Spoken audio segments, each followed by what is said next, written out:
You have people that can tell a certain story, get an idea out there first, and they attract all of the venture capital money. They attract all of the attention. They attract all of the media, and it just fuels itself. There's a mimetic process that kicks off. And I think the same is true in science as well. To give you an example, I recently read that there's kind of a real controversy right now in Alzheimer's research, because a couple of decades ago there was some well-funded studies that got a lot of press and attention that linked the cause of Alzheimer's to a particular protein in the brain.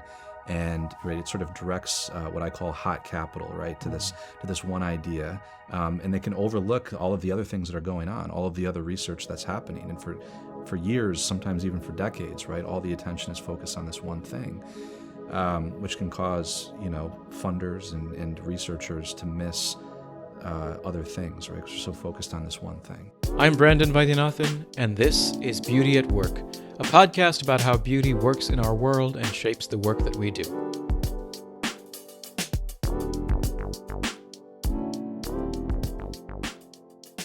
Hello everyone, thanks for joining us. My guest today is Luke Burgis. Luke began his career on Wall Street in investment banking and private equity, and went on to found multiple companies in technology, consumer products, and wellness. He is entrepreneur in residence and director of programs at the Ciocca Center for Principled Entrepreneurship at the Catholic University of America, where he's also a professor of business. He graduated from New York University's Stern School of Business with a degree in finance and accounting, and later studied philosophy and theology at a pontifical university in Rome. Luke is the co-author of the book Unrepeatable, Cultivating the Unique Calling of Every Person with Dr. Joshua Miller, and the author of the best-selling book Wanting, The Power of Mimetic Desire in Everyday Life, which I highly recommend, a really excellent book. And this book is inspired by the ideas of the social theorist René Girard on the mimetic or imitative nature of human desire.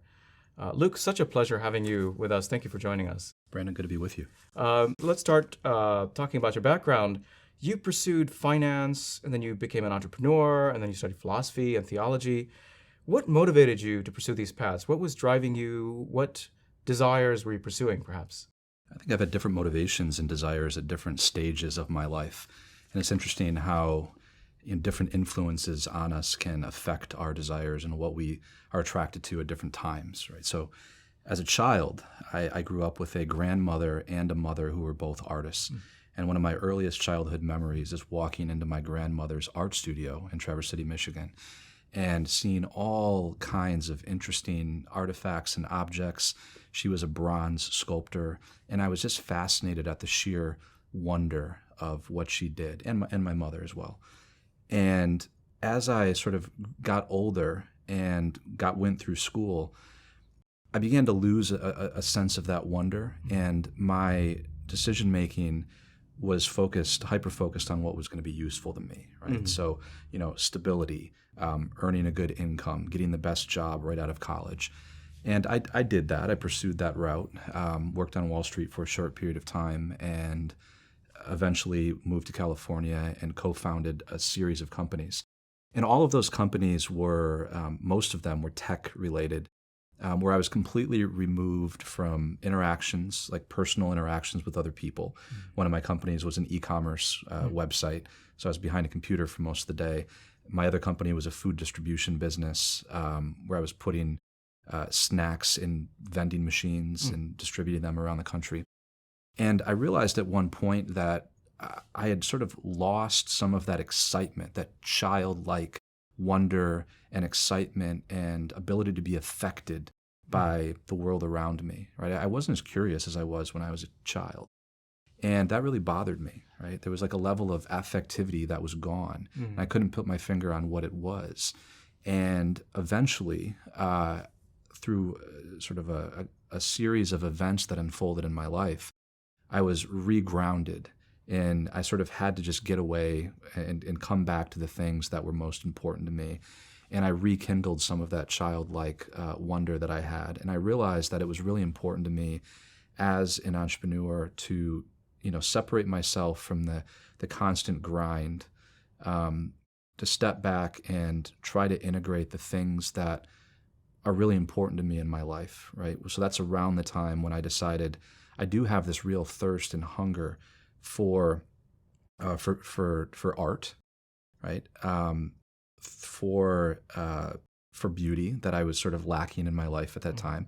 I lived literally in the middle of the desert in Nevada, which the desert can be a very, very beautiful place, but I was in Las Vegas, which depending on, right. on your perspective, it may not be the most beautiful, bright, shiny lights. And I really craved that. So something was rekindled inside of me. It's almost like a desire that had always been there that I'd somehow forgotten. And this sort of led me back on a path to a kind of a more integrated way of looking at my work. I felt fragmented, and then I was sort of able to become whole again through this long process of searching. So the desire for beauty, the desire for wonder, it seems were part of that search. And then you ended up writing a book about desire, right? And this, as your book Wanting, is about mimetic desire. What is mimetic desire, and why does it matter? So mimetic desire is a phrase that comes from a French social theorist named René Girard. So he was introduced to me around the time that I had this existential crisis I'm describing, where my work had lost some meaning. I wasn't sure why I was doing it. I wasn't. I'd lost some of that energy and that wonder. And a good mentor of mine introduced me to these ideas of Girard. And Girard's entire theory has to do with why humans want the things that they want.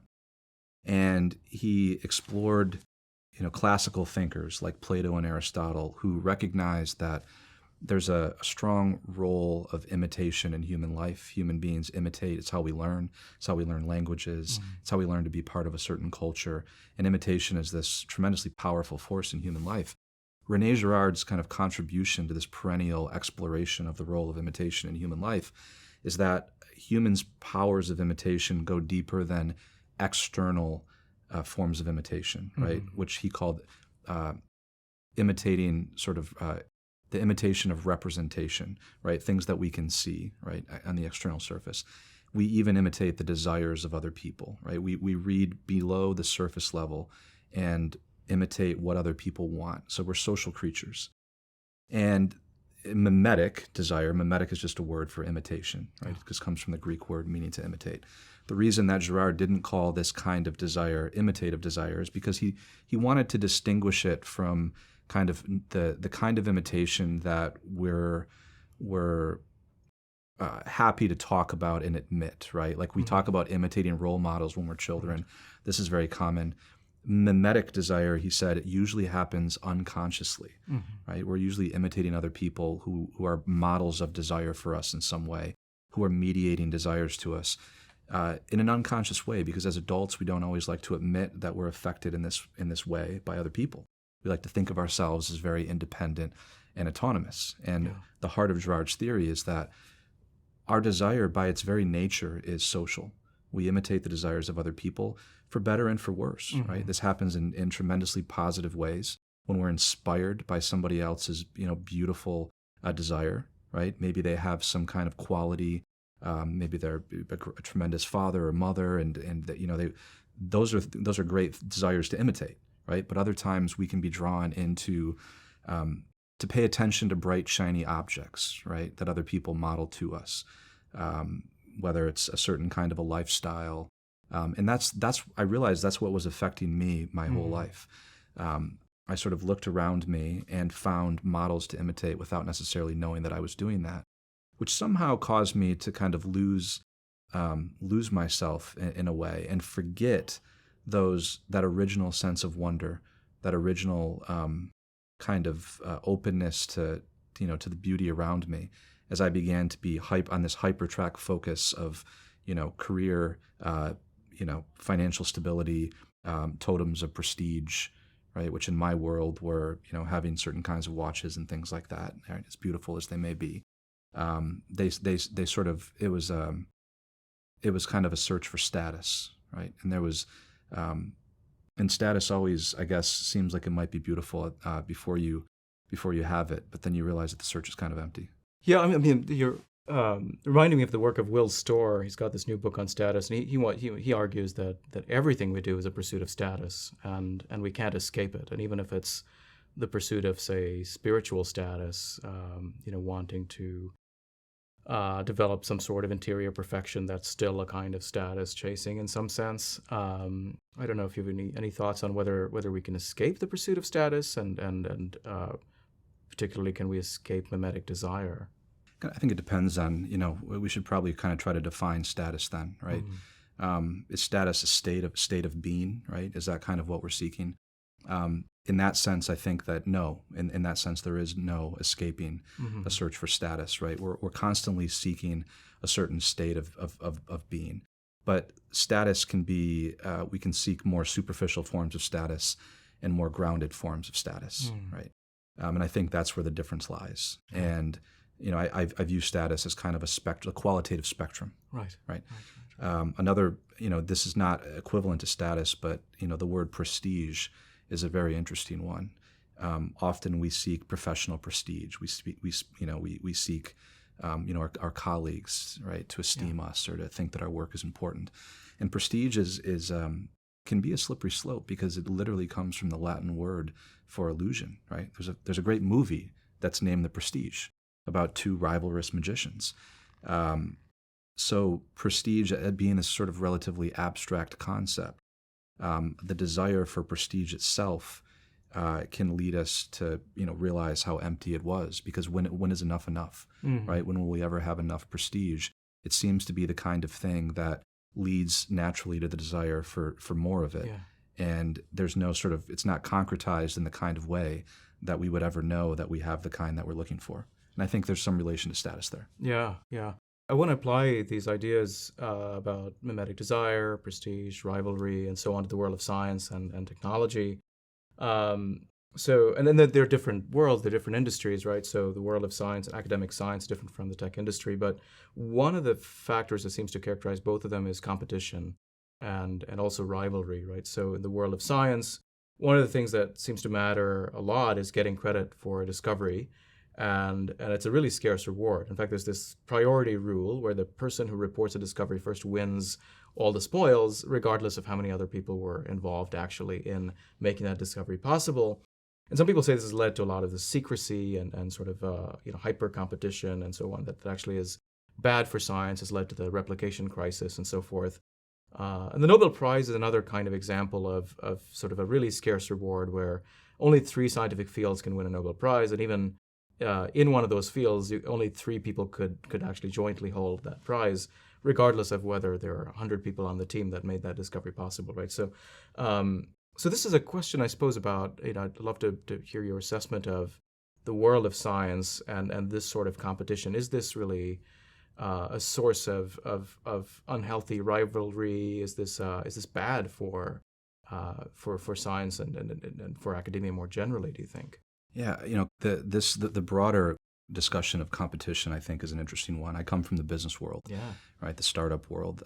The word competition, competere, it just comes from Latin. That just means to seek together, right? To seek something together. So in business, I suppose that's profit, right? You have multiple, businesses that are together seeking profit, right? So part of it depends on whether or not you believe it's a zero-sum game or not, right? So if you're seeking that profit together, if you believe that there's a fixed amount of it, then somebody has to win and somebody has to lose, right? If you actually believe that you can create more of it, right, that you can create new value, right, which creates more profit, then I suppose it can be a constructive thing, right? It can push people to innovate, right? And innovation is important, and there are many stories throughout history of competition leading to innovation, right? Because if you don't innovate, you die, you don't survive. So innovation is more than just this kind of, we kind of wax poetic about innovation, but businesses have to innovate. They have no choice. They don't innovate, they don't survive. I guess the same could be true in academia with scientists, right? There's good competition and there's bad competition, I suppose. I can think of competition, pushing discovery, pushing innovation forward through some kind of healthy, competitive rivalry in some sense. But then other times it can become just silly, right? When, the competition can be such that you forget what it was that you were interested in the first place. And it becomes more important to just, publish in a certain number of journals or something like that, right? Where you sort of get distracted, right? Your attention gets diverted to the wrong place because, the competition is for some of these smaller stake things, right? And where does that end? I suppose sometimes it's good not to have competition, though. I think of a situation where I'm working on a book, for instance, and if my publisher said, "Well, Luke, there's 3 other people that are writing books about the same topic, and whoever finishes the writing first will get to be the one to publish it," I wouldn't write a very good book, right? Because I'd be constantly worried about what everybody else is doing. Whereas if I had a grant and I had 2 years to work on this, right, and I could just focus on it completely, it's going to get more of my time and attention and thoughtfulness, where I'm not constantly looking over my shoulder, worried about winning this race. So in that sense, I think that for scientific discovery, I think it is important that people have a certain amount of space to be able to focus on the work and on seeking the truth, right, and be given the time and the resources to do that. Now, in regards to the winner-take-all kind of example that you used, right, like the first person to kind of declare something, that happens in business all the time. Winner-take-all markets, right? Mark Zuckerberg, got it with the social network. I don't think that's good, right? That seems like it can lead to people being motivated for the wrong reasons and not necessarily. I think people, even the way that ideas and work is framed, can have more to do with a kind of framing things in order to get certain kinds of recognition or credit, rather than focusing on the work itself. What do you think are perhaps more broadly the conditions for mimetic rivalry versus sort of more healthy competition? Like what are sort of structurally those differences? If you had the ability to, say, set the stakes, whether, say, you were the National Science Foundation, you wanted to incentivize funding, or some other way to control sort of structures of competition, is there anything you would do to sort of create healthy versus sort of this mimetic kind of competition? Yeah, an interesting distinction that Girard makes when it comes to the different kinds of mimetic desires. He says that there are 2 major kinds of models of desire in the world. There's the kind of model of desire that is external to us, that we don't necessarily have contact with, that we can't really become rivals to. This would be an example of this would be a doctoral student and like some famous researcher who already has their PhD. They're sort of not competing for the same things, right? They're in different worlds, at least until the student, right, becomes sort of on a level where he can compete with the master. The other kind of mimetic desire, or the other kind of model, is an internal model of desire. And this is somebody who's kind of inside of our world, right? Who's very, very close to us. And that kind of rivalry can be, Girard says that kind of rivalry can be dangerous because, if we have 2 colleagues, for instance, at the same university who are sort of, competing for the same recognition or something like that, that can actually lead them to not help one another, right? To view all the resources as scarce. In my undergrad school, we had something. It was a bell curve, and we all knew that there was only a certain number of people in the class that could get A's, and it actually led us to not share our work, to not even help our fellow students, right? And it seemed to me to be a very unhealthy form of rivalry. So I guess creating the conditions in which people have trust, right, to share their work, to help one another, to work towards the common good, does require that they're not in a position where they're competing for the same scarce resources in some way. And I don't have the answers for exactly how to do that if I was on a committee with a prize or something like that.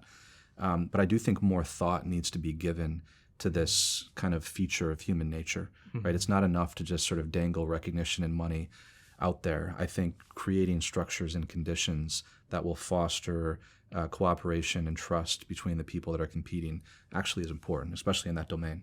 Yeah, because it seems like, the work we're doing is looking at the role of beauty in science. And for a lot of scientists, they'll say encountering the beauty of not just nature or scientific phenomena, but the beauty of understanding. When things come together, you gain an insight into how reality works. That's really what makes everything worthwhile. That's why you go into science. That's why you put up with, long hours in the lab, and that's why you put up with even bullying and sort of so the harassment and some of the negative aspects of science and then chasing after grants and so forth. But the sense of competition, the idea that I have to get my idea out there, otherwise we don't really get funding, and I lose my students and I lose my postdocs and so on. And that really sort of seems to undercut that ability to experience the wonder, right? I mean, which is kind of, I think, a little bit analogous to your experience, right? The initial wonder that draws you to do something in the world and to create something of value is undercut by those mechanisms that, in theory, are supposed to keep the engine moving, but it doesn't often happen that way.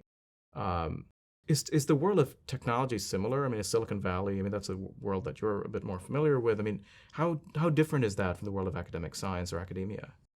I don't know if it's very different at all, right? Because we're talking about, when it comes to Memetic Desire, we're talking about kind of a feature of human nature, right? At least for Girard's claim is that this is something, it's part of human nature, and it's, humans in Silicon Valley and humans in science and in academia. So in Silicon Valley, you certainly have phenomenons where, you have, there's a first mover advantage, right? You have people that can tell a certain story, get an idea out there first, and they attract all of the venture capital money. They attract all of the attention. They attract all of the media, and it just fuels itself. There's a mimetic process that kicks off.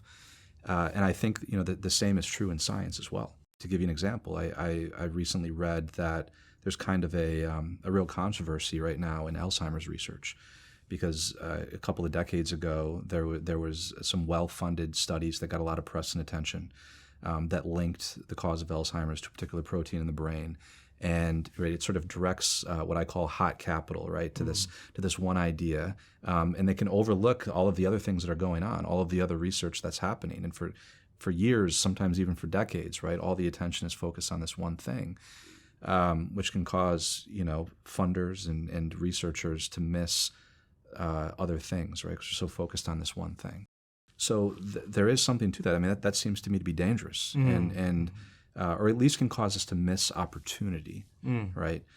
Because we think that the understanding, the truth is must be found in this one area because that's where everybody else is looking, and that could perhaps simply be for mimetic reasons, and that's why it's important to at least be aware that this mimesis works in pretty much in any domain that we're in human life. Yeah.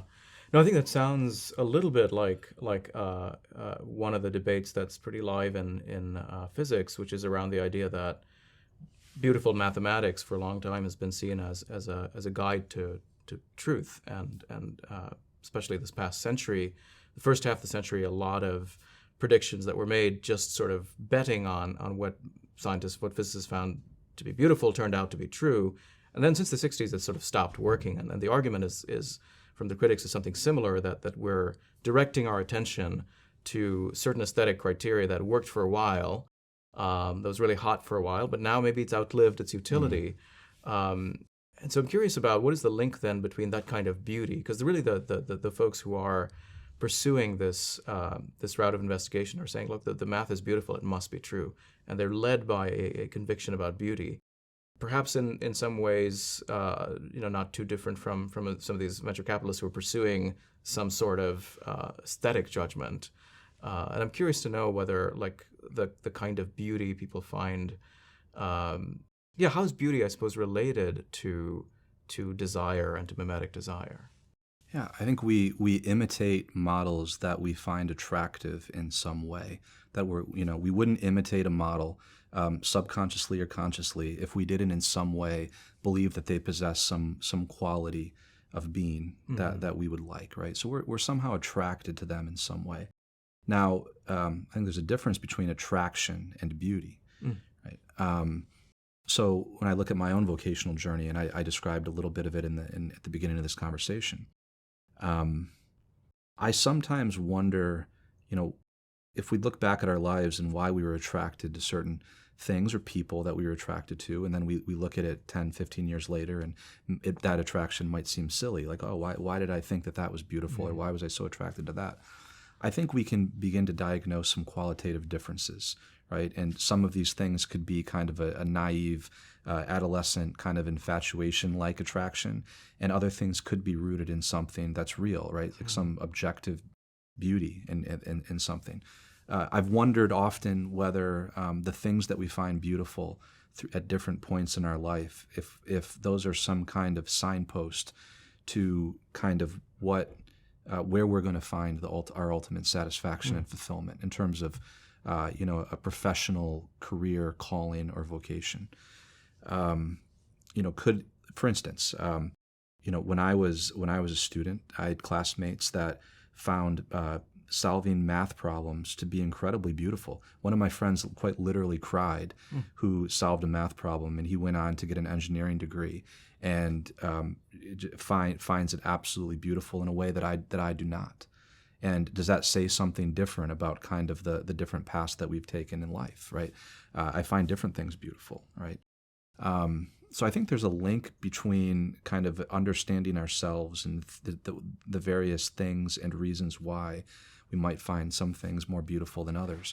But I think understanding that these qualitative differences and why we're attracted to things is really, really important, right?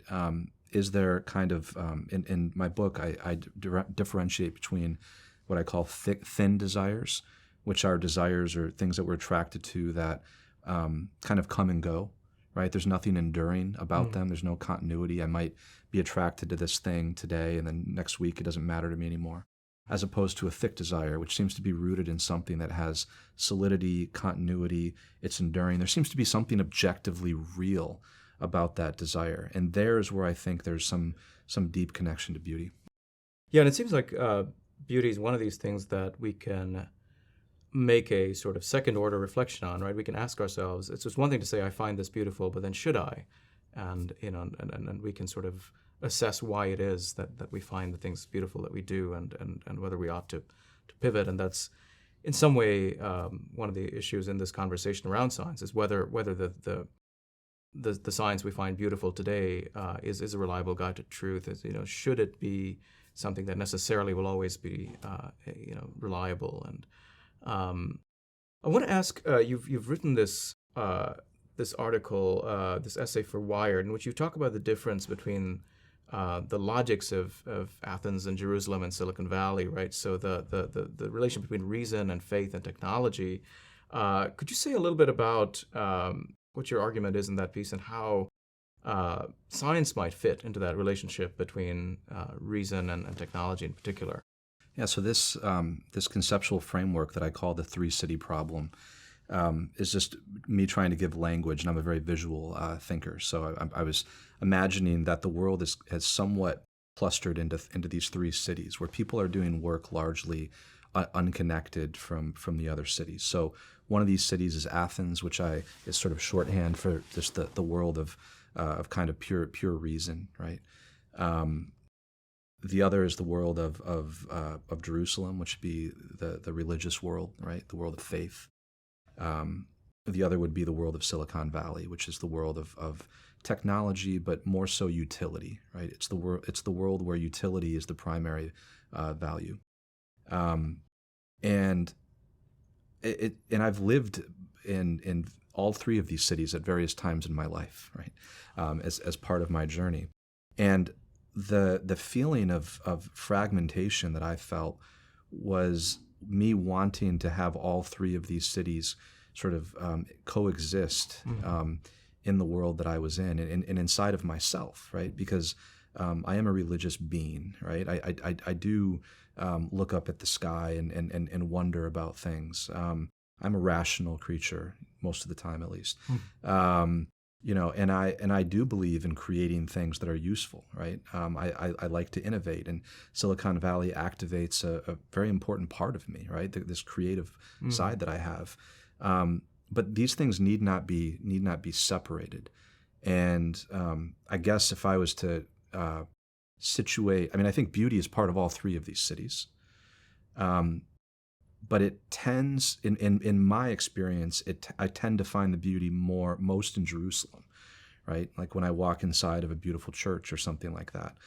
But that shouldn't be the only place that we talk about beauty, right? It shouldn't be relegated to any one of these three places. I mean, beauty is just kind of this perennial human need, right? And finding ways to not think that the only place that I can seek beauty is kind of in that one domain was an important realization for me, right? Having this kind of integrity between the three cities. A really important part of beauty is integrity and coherence, right? It's like one of the things that at least the scholastic philosophers said were really important qualities of beauty: claritas, integritas, and coherence. So I think it's kind of in the modern world, we fragmented a bit.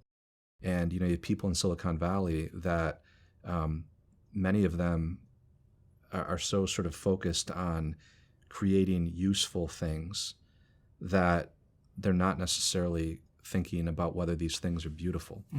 And if we go too far in that direction, what will the world look like 50 years from now if everything's, if all of the money is being funneled towards simply creating utility or useful things, right? It seems like beauty has an important role to play there. Yeah, how do you differentiate that kind of beauty from the sort of shiny things that we chase after? Because there is a kind of beauty and utility, I suppose, right? People would say that this is the value of something is that it can be useful for a lot of people or can make a lot of money, or so particularly for somebody working in Silicon Valley, like if someone is drawn to, say, be really creative and produce something that an app that solves some pressing problems.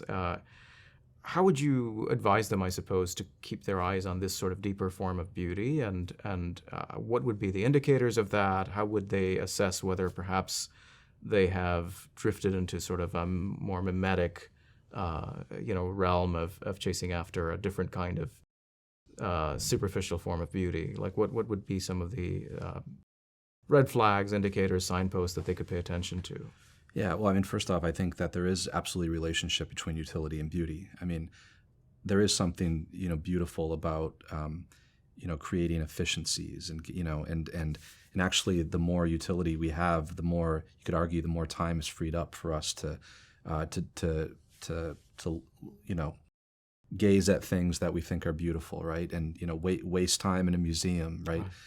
Because I was able to order a book that arrived at my house in 12 hours or something like that, and I didn't have to read some of the books on the shelf. Spend time there's many books on the shelf right now. So you could argue that the vast utility, the things that have been created, have actually allowed me to sit down and be able to spend time reading or investing myself in exploring beauty.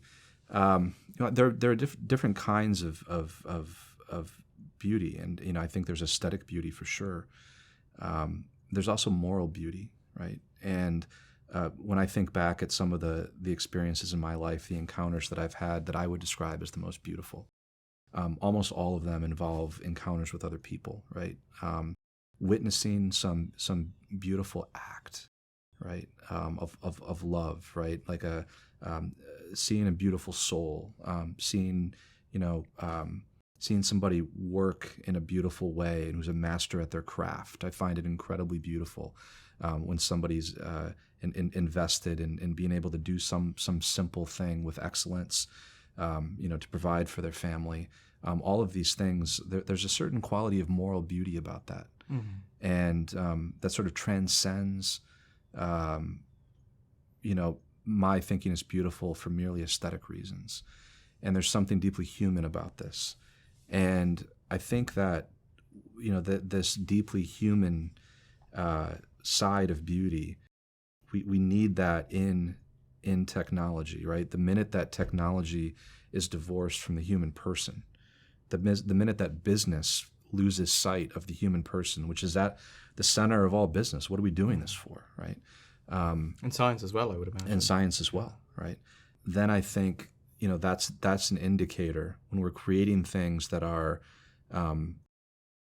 not allowing people to experience a full range of their humanity, a full range of human emotions, right? Because I have my head buried in my phone for so many hours a day.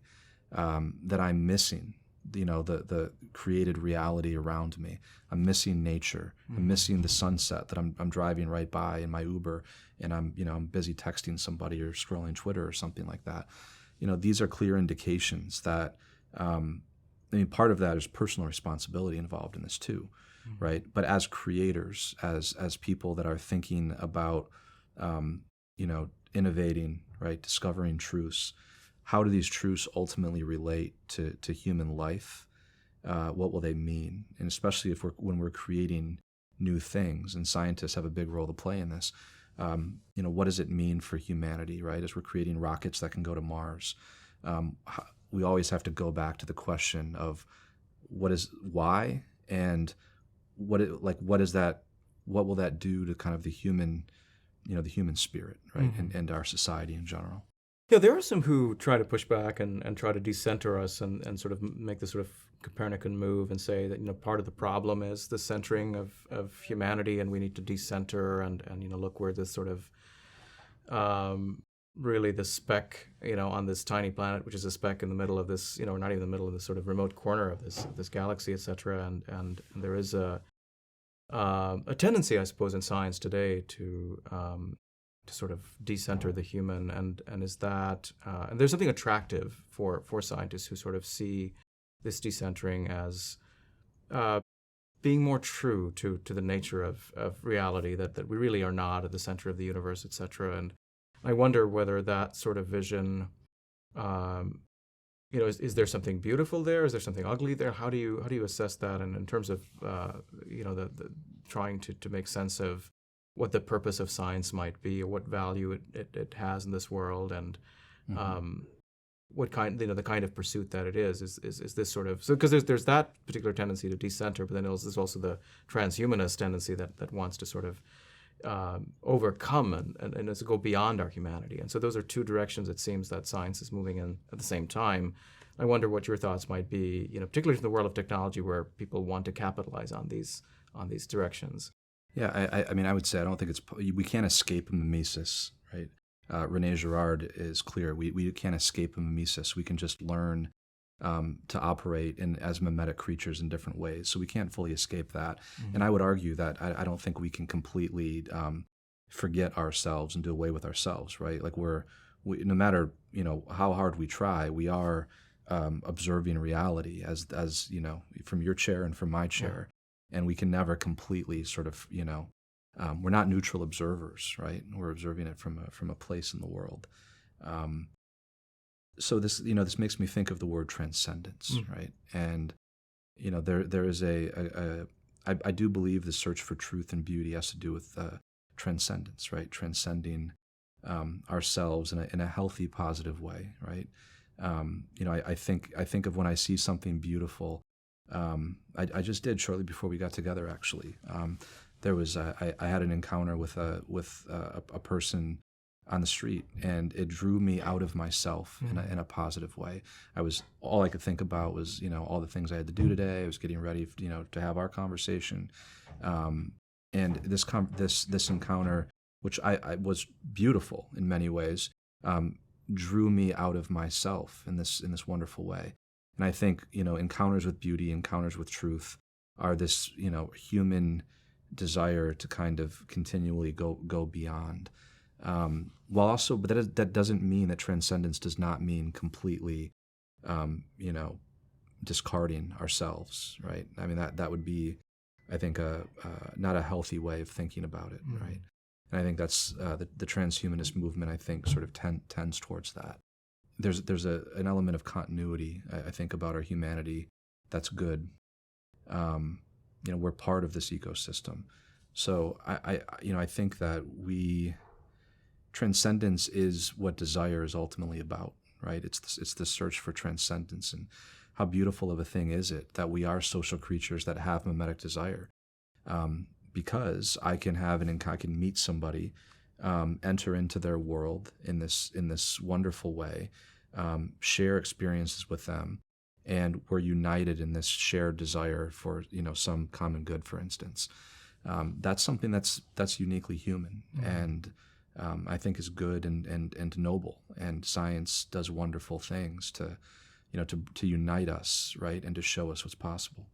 So one of the things that Girard talks about, and you've written about in your book, is the ways in which mimetic desire and rivalry then leads to scapegoating and violence, and particularly during times of uncertainty, it seems like we really want to look for scapegoats.